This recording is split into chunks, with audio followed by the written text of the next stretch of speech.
तो last vlog में आपने देखा कि हम निकल गए थे, मैं, मम्मी और पापा, एक छोटी सी ट्रिप के लिए। तो रात के लंबे सफ़र के बाद आगरा से हम पहुंच गए अपनी डेस्टिनेशन पे।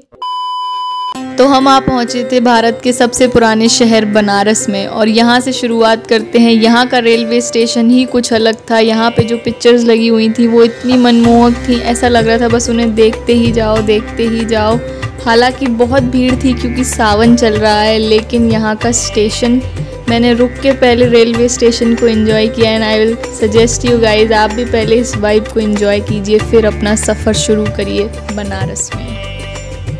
सावन चल रहा है ना, पब्लिक पुलिस वाले बैरिकेड लगाए हैं चारों ओर।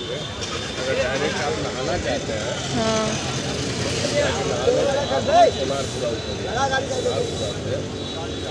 आप निकल जाइए पैदल चाहे रिक्शा शाम तक चल रहा है।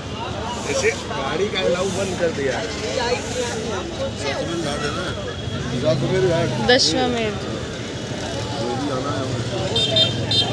पूछ के तब पैसा दीजिएगा। अब इसके आगे बतिया ना बेटा, हम सवारी नहीं बैठाएंगे चाचा, खाली आप ही को लेकर चलिए।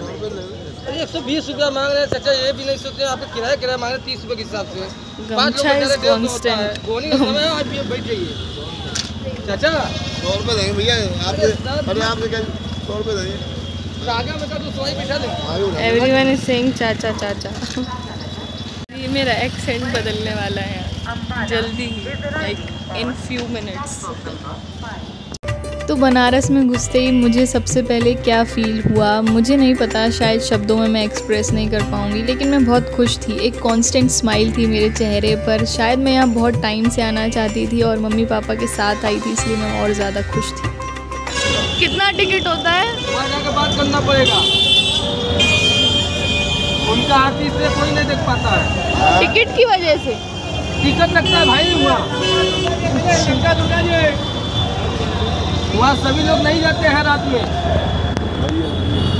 तो ऑटो वाले भैया हमें बता रहे थे कि काशी विश्वनाथ के मंदिर में 3 बजे सुबह आरती होती है जिसकी टिकट लगती है। तो हम उनसे पूरी इंक्वायरी कर रहे थे कि क्या करना चाहिए या क्या नहीं। तो यहाँ के लोग तो बहुत ही अच्छे हैं। तो अभी हमने चेक इन किया है होटल में, और hotel was not as we were expecting, और फोटोज़ में भी थोड़ा डिफरेंट था।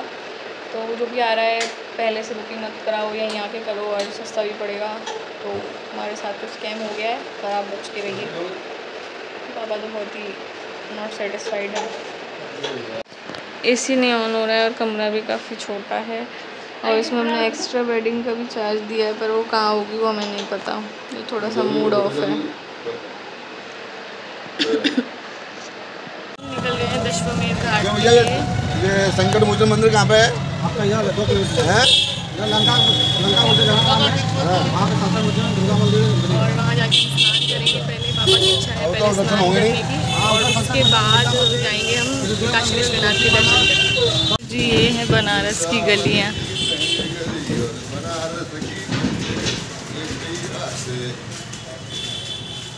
और अभी हम चल दिए हैं दशमेध घाट के लिए। दशमेध, आई डोंट नो। कैसा लग रहा है आपको? अच्छा लग रहा है, बढ़िया लग रहा है, घूम रहे हैं।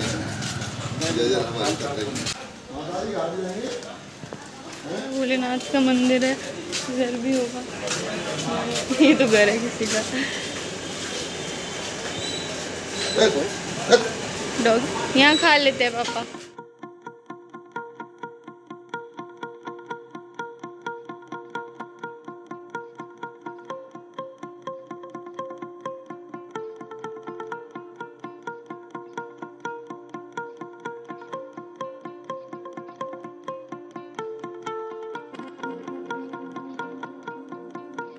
जो है मंडी लगी हुई है, सुबह आप नहाइए और अपने घर के लिए साग सब्जी ले जाइए। वो दूर दिख रही है घाट।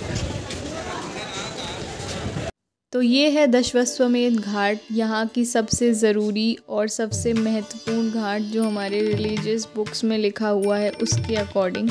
तो यहाँ थी बहुत ज़्यादा भीड़, क्योंकि यहाँ की बहुत मान्यता है कि यहाँ नहा के सारे पाप धुल जाते हैं। बट यहाँ की एक कहानी है कि ब्रह्मा जी ने यहाँ 10 अश्व यानी 10 घोड़ों की बलि चढ़ाई थी ड्यूरिंग अ यज्ञ।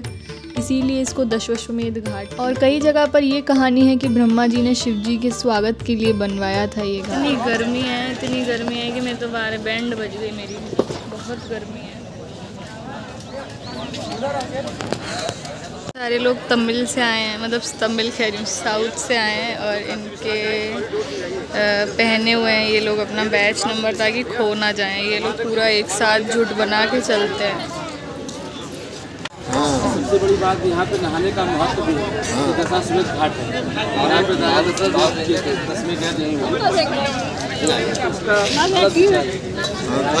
तो वहाँ कोई ऐसी बैरिकेडिंग नहीं होती है? यहाँ पे है नहीं, वहाँ जो नहीं होगा, आपको जानकारी नहीं होगा। यहाँ मम्मी पापा नहा रहे हैं, मेरी तो इच्छा नहीं है, बहुत भीड़ है। मैं कह रही हूँ कि कोई और दूसरा घाट पे नहा लो, पर वही कि वहाँ पे बैरिकेडिंग नहीं है और पानी का लेवल नहीं पता, तो इट इज़ रिस्की। तो अभी नहा लिया है, अभी चेंजिंग रूम में आए हैं, 1 घंटा नहाए हम कम से कम। It was good experience. Dashashwamedh Ghat के पास में ही थी अहिल्याबाई घाट और यहाँ था एक हनुमान बाबा का मंदिर। और ये जो संत हैं वो हनुमान बाबा की पूजा कर रहे थे। मैं इन्हें नीचे से बहुत देर से देख रही थी, मैं नहीं जानती ये कौन थे क्या थे, पर इनके पूजा करने का तरीका वो इतना अलग था, तो मैं उन्हीं को देखे जा रही थी। चेंज कर लिया है और एक ब्लंडर मिस्टेक हो गई है हमारी मम्मी से कि वाइट वाली मेरी लेगिंग लाई नहीं है, तो मैं गीली पहनी, तो मैं गीली पहनी है ना। कितनी अच्छी बात, ऐसे काम मम्मी ही करती है बस। चंदनम पवित्रमा से गंगा भवानी। घबराइए मत, बैठिए। शंकर पार्वती जी साथ में आए, आप अकेले हैं? शंकर जी इधर चले आए। वाह भाई,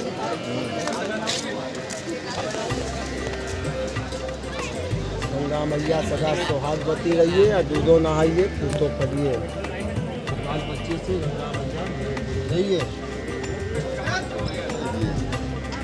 अपने हाथ करिए, इधर करिए, अपना हाथ नीचे लगाइए। पार्वती जी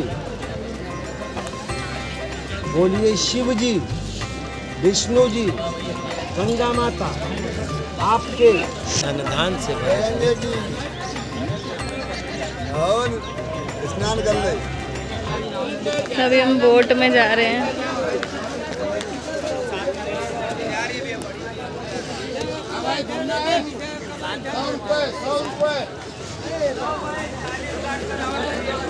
पैदल निकल गए हैं काशी विश्वनाथ के लिए, और जो कि यहाँ से लगभग 20-25 मिनट का घाट होते हुए जा रहे हैं। पहले हम स्टीमर में जा रहे थे, पर स्टीमर चल ही नहीं रही थी क्योंकि सवारी नहीं थी, और जो पर्सनल स्टीमर होती है वो 500 रुपये पर हेड था, जिसका कोई सेंस नहीं बनता है। तो स्टीमर वाली राइड हम शाम को कर लेंगे जब लोग होंगे, क्योंकि अभी गर्मी है तो सभी लोग ये सब अवॉइड कर रहे हैं।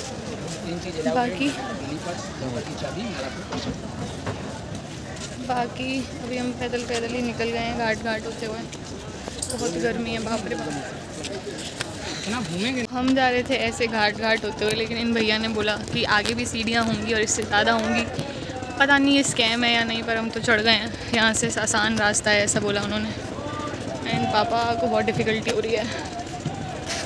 तो विश्वनाथ जी के मंदिर में फ़ोन अलाउड नहीं था, and I was very happy. उसके बाद हमने फ़ोन लॉकर में रख दिया एंड अच्छे से दर्शन किए। नहीं फ़ोटो नहीं ले रही, वीडियो बना रही हूँ भैया।